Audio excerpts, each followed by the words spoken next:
Thanks for joining us for another episode of Helping You Thrive with Banterra Bank. Today we were joined by Chris Rutledge, Market Executive for Evansville, and we had a lot of fun today. We did. I knew some of those things about Evansville, but there's a lot of it I didn't know. And one, we know where to eat now, right? And we know which festivals to go to. But just the history of Evansville, I think, is super interesting. Yeah, it was fun to talk to Chris. I know I've got some things added to my to-do list, some recommendations for restaurants, but also it was good to learn about Banterra's growth in that market, our community involvement and things like that. Oh, yeah.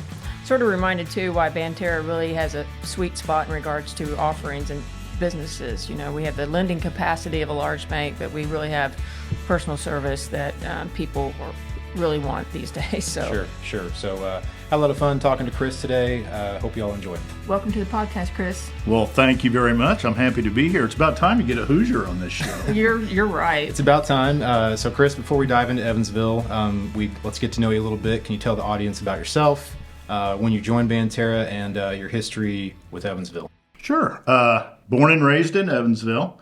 Spent 4 years at Indiana University, but came back. Been in banking ever since. Our family came from Germany, so we went Memorial Day and looked at grave sites, and the earliest one I saw was 1850 something. Wow. So we've been around for a long time. Evansville's a big German town, right? Big German, especially the west side, which I think we'll talk about. Yes, but very big German heritage on the west side. So I've been really in Evansville my whole life.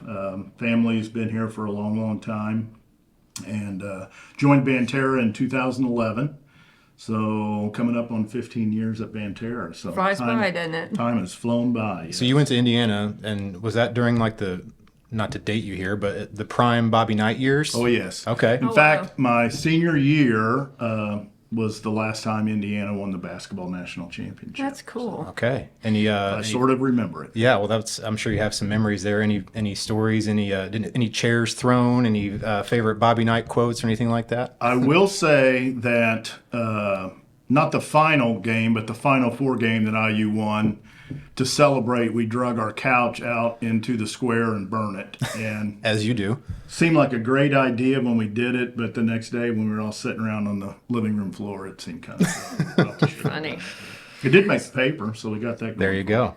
So I'll transition from that to the history of Evansville. So, but naturally. But for our listeners, here's some references about Evansville. It's located in southwestern Indiana. It's on the Ohio River. It is the county seat of Vanderburgh County. It was founded in 1812, and the population, 2020, it was 117,000 plus. I think it's decreased a little bit. We'll see. But for those of us who are based in Illinois, it's about an hour and 45-minute drive. It might be less for you. I don't know. You make it so often. But so that's just perspective of our footprint there. Yeah, I get to make this drive often. I can probably do it in my sleep now. And I will say this drive is the reason I have Sirius radio in my car, because... You've got good radio in your car. I've been in there, You've got good music taste. All right, so Chris, you make the trip back and forth from Evansville often. So any fun facts about Evansville that you can tell us being from there? Well, I can tell you all kinds of fun facts, but it's known as the River City. It's obviously a river city. I think it's a great, big, small town, if you will. That's how I would describe it. It does have a lot of things to do. The population in the county is about 180,000, so it is bigger than the city. And I think we're starting to grow now. It's a good place to raise a family. You know, you've taken me on a driving tour before of Evansville and the different things that you just don't really go to when you're just going down the expressway, that kind of thing. But, you know, what I think is particularly cool about Evansville from a visitor perspective and sort of being a history nerd is that there's so much historical character in the architecture. I mean, there's some really cool buildings to me in Evansville. And I think our downtown building, the Historic City National Bank building, is one of the coolest, too. You want to talk about that? Yeah, we moved into... an old bank building. I think it was built, I think we decided in 1913. It's the original City National Bank building, which, don't quote me on this, but I think it failed in the Depression and became National City Bank, which is what is more commonly known as. But, yeah, the building's really, really cool. We have some old pictures when they were building the building, and it's 3 stories now, but in the beginning it was one big lobby with gun turrets Wow. to persuade potential robbers not to Wow. come in and rob the bank. But Even the vault's amazing. vault downstairs is really amazing. But yeah, it's a really cool old building. It's right on Main Street, which is the historical district of Evansville. So yeah, it's Evansville has a lot of history.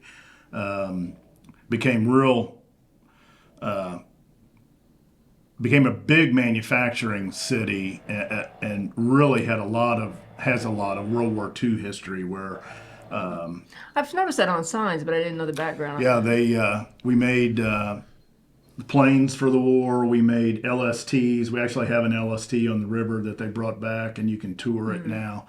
Landing ship tanks is what that stands for, I found out. Ammunition, just a really boomed during the World War in the 40s. Well, it's really neat when, as historic downtowns are updated and renovated, the history can still be honored while repurposing those buildings for different use, but still having that to look back on as little hints and reminders of that. And it sounds like we've done that with our building there, right? Yeah, our building's really cool, and Jennifer put together a design for a kind of a retro sign that kind of fit the period of the building. And Yeah, it's a neon we sign, get and a lot of compliments Yeah. on that sign. It Nice. really dresses up that old yeah, building. that was a fun. That's our most recent location. So we've got 5 area locations that we'll get into, but that's our most recent location, and it's really cool. Just from a historical perspective and talking about the neighborhoods, this might be a good time to explain to our listeners the whole West Side East Side deal. I mean, there's a thing going on in Evansville. I don't know if you know about that, Ben. I don't. I'm interested to learn. Oh yeah, there's a big thing about that. I grew up on the west side. The dividing line, I think, most would say is Pigeon Creek, which runs through the city. And there's a big competition, high school sports. I like to say that the west side folks, German heritage, longtime Yeah, residents. historical, isn't it? And actually, the train's more hilly and stuff on the west side, a lot of older houses and things. The east side is a lot of the people that have moved in, which includes Newburgh. It's on the east side. So not as many long-time residents on the east side, I would guess. So it sounds like there's a rivalry there. Big rivalry. Yeah. I don't know if I'm allowed to say this, but But you're going to say it anyway. I'm going to say it anyway. We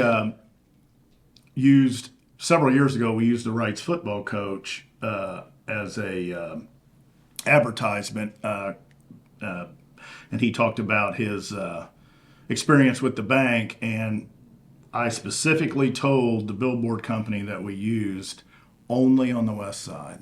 Oh yeah. Well, they immediately put the billboard in Newburgh in the east side, and there were threats to burn the billboard down, and we had to call the billboard company, and Any take PR is good that PR, right? sign That's right. down immediately. We tried to get Castle's coach in Newburgh to do it. It was right in the middle of the season. Yeah. He couldn't do it, but Yeah, I yeah, remember we that. that was. A spirited rivalry, it sounds like. So, when I first started too, I think one of the first events I went to was for a dinner before the big West Side Nut Club Festival. This is a really cool festival. Have you ever been? No. I want Chris to talk about this, and he needs to talk to you about the food too.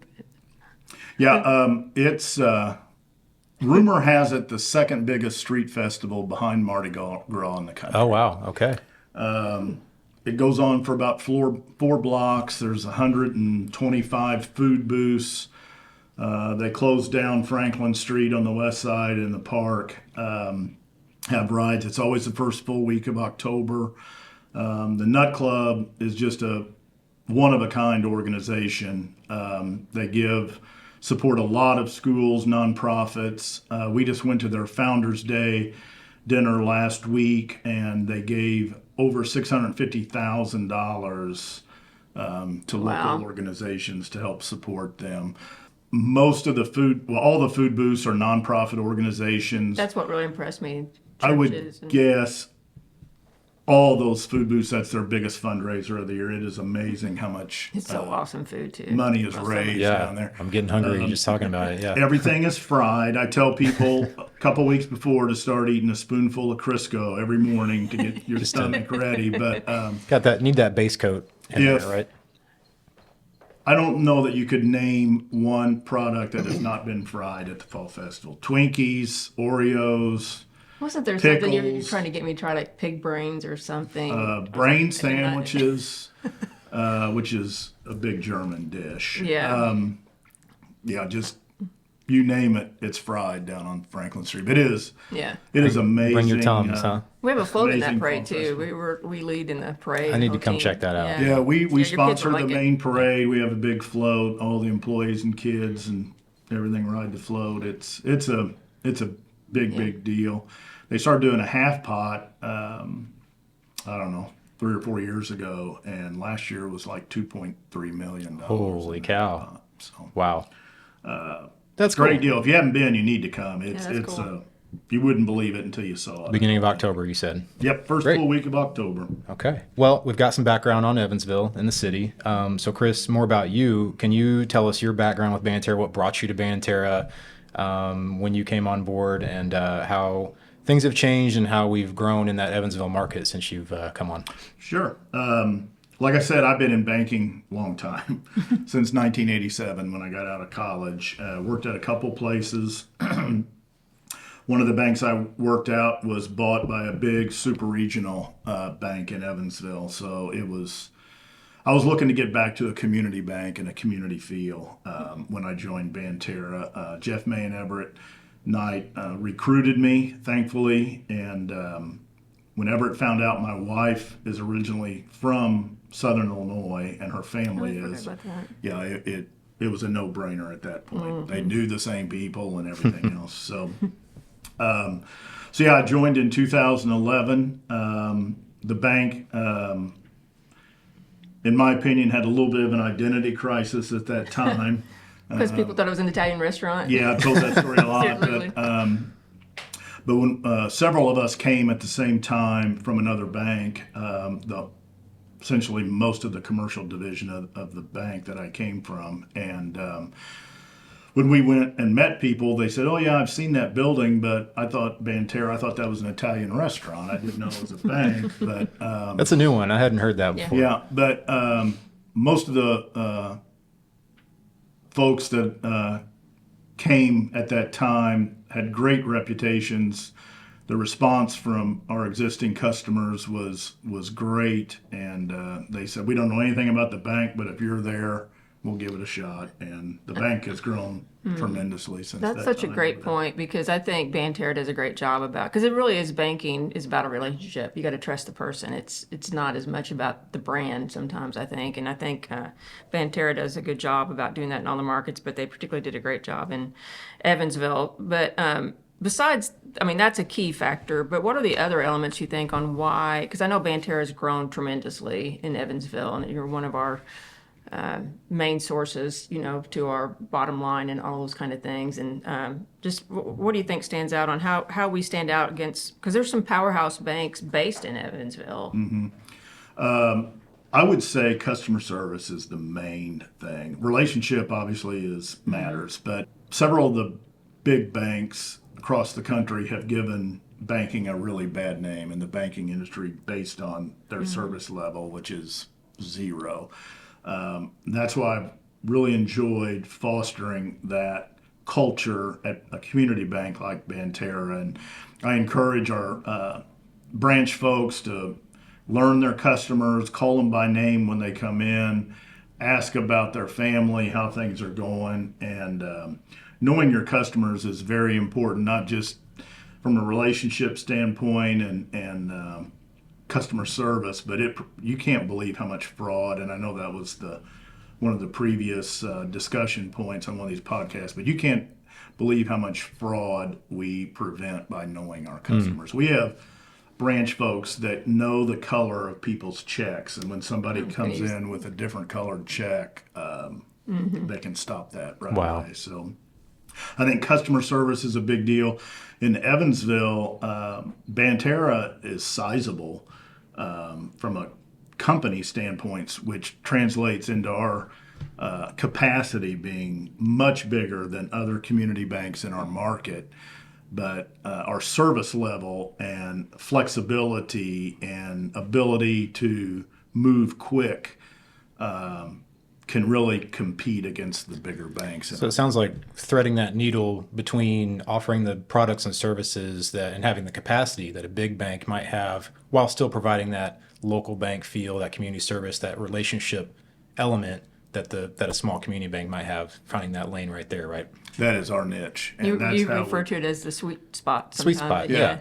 Sure. It is. I mean, that's our niche in Evansville, and how we've really been able to grow in Evansville is we fill a void that is right in the middle of some of that. When I see some of those larger banks that have merged and, continue to grow, and then they lose the local relationship people in that market, I think it's been a big selling point too for Banterra that some of your loan deals or whatever, when you're trying to establish that new relationship, or when you're just trying to grow one, the CEO or the chief banking officer, they're on site with you looking at those buildings and meeting those customers. And then you've done a great job with your executive council too. So I don't know if you want to. Yeah, senior management, executive management, when we first came to Banterra all those years ago, were incredibly supportive. And anytime we asked them to come over and meet potential customers or some of our previous relationships, they came from Everett on down. And that really sent a message in our market. Some of these bigger banks, their executive management team isn't local, number one, and they just can't do that. And for us to bring out the CEO and the president of the bank just really spoke volumes in Evansville and what we were trying to do there. Well, and that's a good point about executive council. I'm not sure every bank does this, but at Banterra, we have a group of business associates in regions outside of Southern Illinois where we're based, and they can really help guide some of our decision making in those markets, right? Absolutely. Our executive council through the years has been fantastic, in my opinion, and we've rotated members on and off through the years. All have been very good. We have a very active executive council. It's really a marketing type group, and they help us. A lot of them have many business contacts, so they help us with introductions or just even testimonials on how we've served their companies too in a lot of ways. And we've had some marketing experts on that board too that's really helped drive some of our marketing efforts in Evansville. So we wouldn't be nearly as successful as we have been without the members we've had on that executive council in Evansville. Yeah, having, marketing so many different regions for a bank based not in that region, it's so helpful to have local perspective. I mean, there's just things you're not going to know, like West Side, East Side, and that outdoor example that you used and that kind of stuff. Yeah, good to have that local knowledge. Oh, yeah. They're a great guide. So speaking of growth, I'm sort of excited about the additional growth in your area. You want to talk about where you're expanding or Banterra's expanding? Yeah, be happy to. So this all started, we hired a couple lenders that were under a non-compete, so they couldn't call on existing customers, which is somewhat typical in the banking industry, for 12 months. And just so happened all my kids had gone to Western Kentucky and Bowling Green, and that was out of the area of where they could call, so we started sending them down there. Well, we found quickly, and I suspected Bowling Green is a phenomenal market. That's really a growing area, right? And it's not just the university. They've got tons of manufacturing, tons of industry, a lot of real estate development. So for listeners, how long in the drive, remind me, from Evansville to Bowling Green? It's about the same as Evansville to here in Marion. So it's about an hour and 40 And it's about minutes. 45 minutes from Nashville, which is really growing too. So it's it's grown out that it's almost becoming a suburb of Nashville, Yeah. believe it or not. And that 65 corridor between Bowling Green and Nashville is completely built up now. But we've done exceptionally well down there. We talked about capacity. When we meet new people in Bowling Green, the first question they ask is, what's the capacity of your Really? bank? There's a couple large players in the market that most don't bank with. A lot of good community banks, but are just much smaller than Banterra. A lot of those have reached their limits with customers. So Sweet spot again. There you go. we've really found a niche down there. And the couple employees that we started sending down there really helped develop that market, met all the right people. It's been really phenomenal how it's worked out for us down there. About 12 months ago, we hired a full-time lender, very experienced lender down in Bowling Green, Julie. I keep messing this up. She just got married. Yeah. Julie Keith. She's done a great job down there developing that market and introduced us to a lot of folks that either we knew of but couldn't get into to meet with, or just new names that we had never heard of. And she's been in that market for 20 plus years, I think, and just really done a good job. Excited, very excited about Bowling Green, and keep your fingers crossed, but we hope to have a full service branch locked down in the next few weeks, very short weeks, and then open a new branch in Bowling Green probably mid next year. Full Yeah, service branch. that whole process has been exciting to watch. It's pretty typical, I think, for banks to, when they have a new market, to start with a loan production and that kind of thing. But just to see Rob and Rodney, the lenders that you mentioned, and then Julie coming on board, and then I just really like Bowling Green. I mean, I'm not there often, but they got the coolest downtown. It's a university town. I mean, it just has got a lot of growth opportunities. So I think it's really smart. Yeah, the university's a neat place. We got exposed to it with the kids going to school there, and they all had great experiences down there. But man, the local restaurants down there, Oh, yeah. and it's amazing. Corvette Museum. Corvette Museum, Camper World started in Bowling Green. Oh, wow. It's a great market, and we're really looking forward to get a full service branch down there right now. Julie's kind of what she's been able to do down there in the last 12 months without office space is just phenomenal, really. That's great. Sounds like a great market to be a part of. Proximity to Nashville, like you mentioned, good place to be. So back to Evansville. I want to speak on some of the top industries in Evansville and perhaps how our commercial lending strength has played a role in the city's economic development. Can you speak on that? I can try. Evansville, as I said earlier, was a big manufacturing town in the 40s and 50s. A lot of that went away in the 50s and 60s, believe it or not. But then Renaissance happened, and I'll mess this up, but late 60s, early 70s, and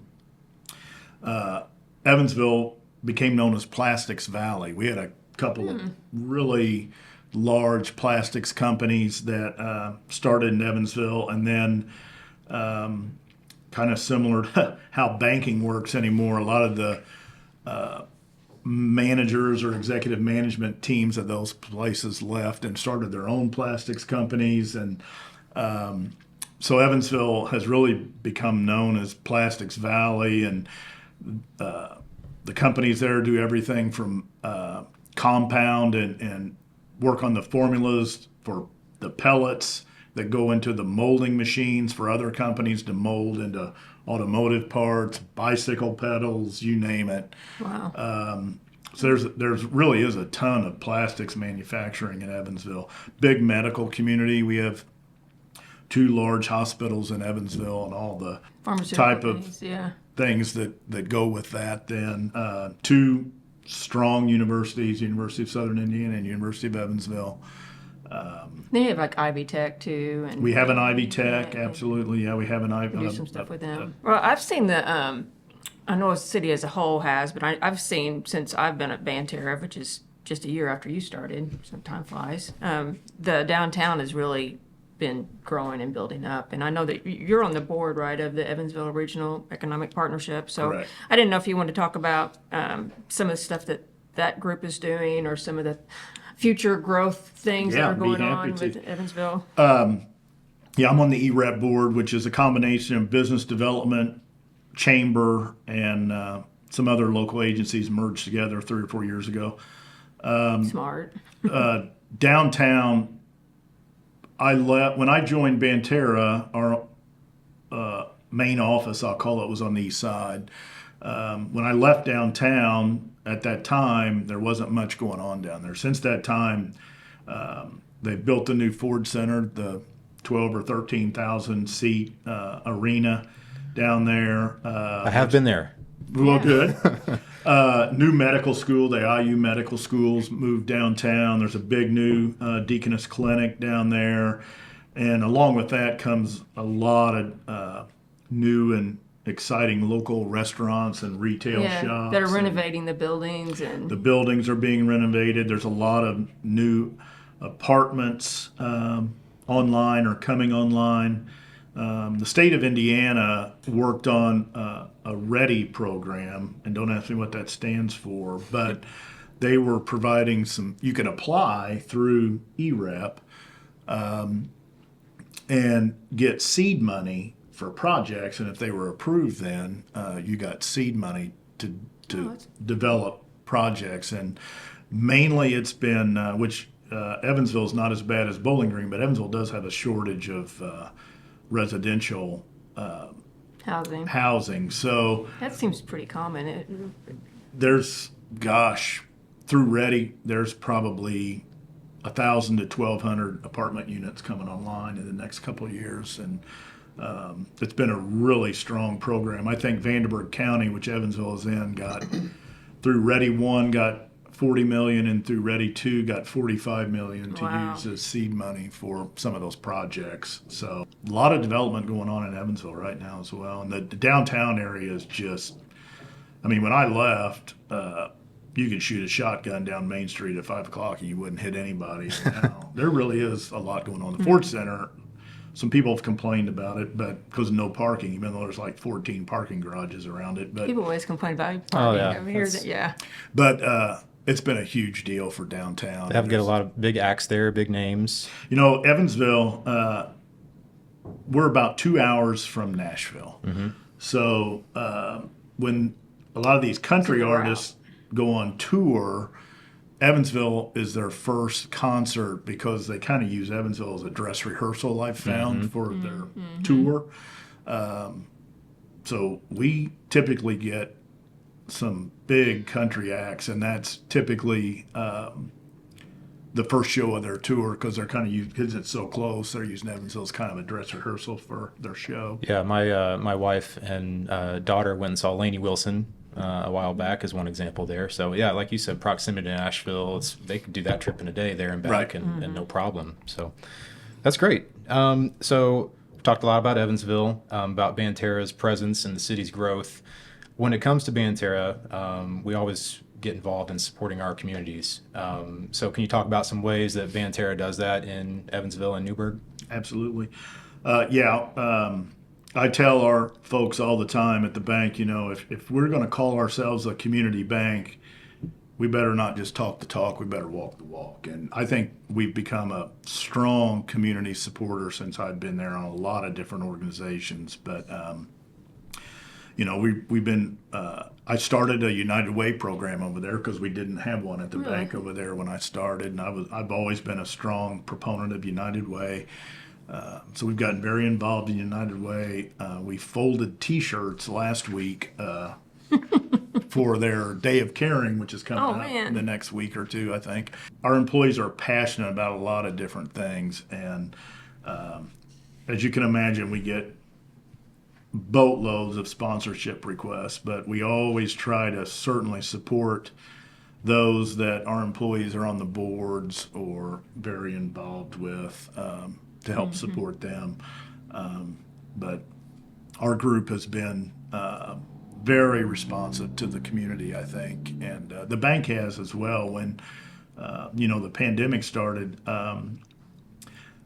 the chamber and a bunch of local organizations got together and was trying to raise a chunk of money to help businesses that had to close out, and Banterra stepped up at the time and made a sizable donation, as many of the companies did in town, to help some of those companies that had to close at the beginning of that. Yeah, you and your team are really good about filtering and finding the right opportunities. And from a marketing perspective, it was sort of a shift for me at first when I first started the bank because you're used to spending money on traditional and digital media, and we do some of that. But really, a majority of our marketing budget goes towards community sponsorships Correct. and donations, and it makes a lot of sense. And it's not like we just write a check and don't get involved. Our team members are out there folding shirts or working a table or helping at the food pantry, and it's really it's really rewarding to see that.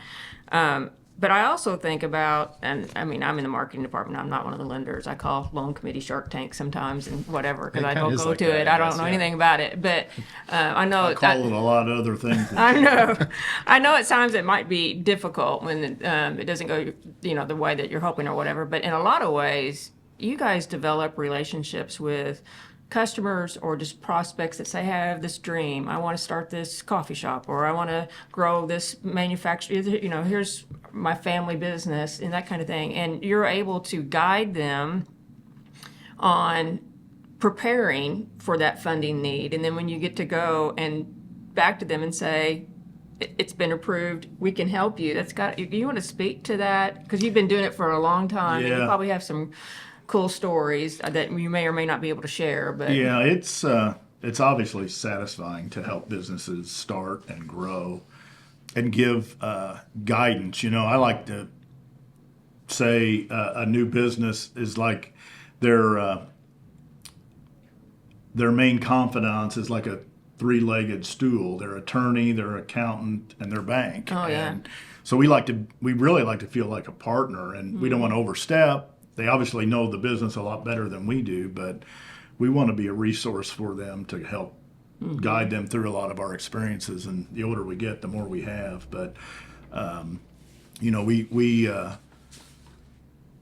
we talked about the plastic industry a bit ago, and I had some contacts with some guys that had worked at other plastics companies and wanted to start their own compounding. And we were there from the beginning to help them start that company and then grow, and tried to grow the relationship with them. And then recently they have merged with a joint venture group. And Oh, wow. it was like watching the whole cycle through. It was a culmination of all their hard work. like a winning team. It's And like they watching. really did well. We've been involved with Randy Hobson over there, who you've met, with some of his stuff. For the listeners, Randy owns 4 restaurants now. Yeah. Yeah, and they're all very unique, very tied to his world travel experience, right, from a previous job. And we need to put a link in our show notes on his restaurants because they're awesome. Yeah, he was a executive at a plastics manufacturing company and traveled all over the world and became a food connoisseur and just became very passionate about it, and it's brought some really unique ideas. Pistachio pizza. You wouldn't think that'd be one of my favorite, Yeah. but it's awesome. Interesting. It's You got to take the family to Evansville. Well, okay, You we stuff got to do pistachio there. pizza. We got fried brains. Brains. I don't something know. or other. Go for dessert there, not the brains. I don't know. They might be great. I didn't Really, They are an opportunity to expand my palate here. But yeah, he's just watching him, and all these business owners are just very passionate about what they do, and it's inspiring. it is inspiring. Well, that's and the fun part of our job. It's so rewarding to work with a business owner, let them they show us their business, they get to walk us through, and you can tell when they do that how passionate they are about it, how much they care. And to work with them on that and see them grow is extremely rewarding. When I first became a commercial banker, my boss at the time told me, never let the outside look of a building keep you from going in, because no telling what you might find inside that building. And that's the coolest part of our job, is to get tours of some of these places we get to go tour. Yeah, I know. I would love that part of it. Darn it. And it's people would be amazed just in Evansville of what's going on in a lot of those buildings. Just a little side note on this. The perspective is that it's very impactful on those businesses, but I had a phone conversation with our chairman, Everett Knight, before our first podcast, and sort of had the same kind of question to him. Because if you think about from his journey and how he grew Banterra and how many locations we have in Southern Illinois, you can look at the economic development and how it didn't just impact those particular businesses. You impacted the people that live and work there, and the same thing is happening with Evansville. So I just think it's sort of neat to watch that. So, as a soon-to-be visitor of Evansville myself, I certainly hope so. I need some recommendations from a local like yourself. Can you give us a few of your favorite places to eat, some of your favorite things to do or experience in This Evansville? is the fun part. This is the fun part. Well,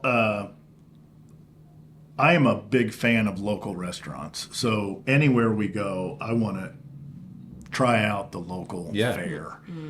Evansville has some really good ones. On Franklin Street, we have the Gerst House, which is an old German name from Nashville. Yeah.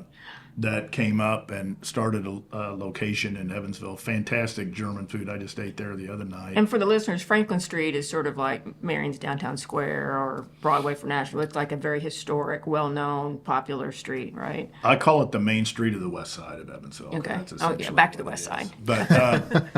But there are several restaurants. We mentioned Randy Hobson. He just opened Saison y Fuego is what Yeah, it's I called. never can say that. Which I don't know what that means, even though I took Spanish for It 2 sounds years in high spicy, school. maybe. But it's South American fare. Okay. Yeah, I'm looking And forward to trying that. It's fantastic, and first time I went in there, you get the menu. I made Randy come over. I have no idea what any of this stuff is, so he had to explain it to me. But it is unique and Well, one of his restaurants is Second Language, which is in the historic Nabisco Biscuit Company. So it's a downtown Oh, venue, okay. and it's got apartments, and they did a great job on that building. But my understanding is Nabisco Biscuit was the forebear to General Mills. oh, So there you go, a little more Evansville history. And then probably one of the most unique places to go, and if you take somebody there, they wonder, where are you taking me? But it's called the House of Como. They haven't you've told me about that. done anything to the inside or outside of that building in 100 years. They have Christmas decorations up all year long, but you'll get the best filet you've ever had there. Really? Those are the best places sometimes, right? That don't necessarily look the part, but you walk in and Yes, yes. Those kind of places that we miss, that we remember is still around there. I got to try that. Yep. There's some really cool downtown, the area, kind of the arts district, Haney's Corner. There's some really good after dinner night spots down there. Several cool local bars and restaurants and things. If you have down kids, there. there's the zoo, and We have a zoo that's Have been to the zoo. It's a good zoo. it's really made a comeback in the last 30 years. It's got a lot of neat exhibits and things there. A lot of concerts, which we talked about. So a lot to do in Evansville. You come over, I'll give you the grand tour. All right. I'll take you up on that. Chris, we always try to, when we have time, ask a fun fact about our guest. It can be anything. It can be favorite books, favorite movie, or things you just would shock Ben and I to know about you. Maybe don't tell us that, but Yeah, you're opening a Pandora's box. yeah, I know a little bit of uniqueness about your music stuff, but just anything you want to share.